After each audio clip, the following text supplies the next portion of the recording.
raising awareness about mental health and trying to reduce suicide on the Isle of Wight across Hampshire and the rest of the UK, and also bring life back to the Isle of Wight at the same time, and also bring happiness and joy.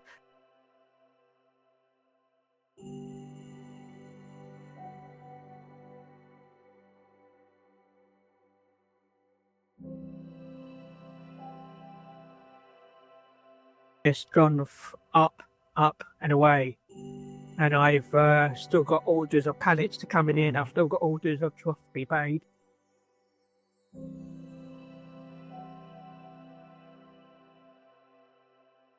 My mission is to make over 100,000 planters, and I've got another 98,000 to go.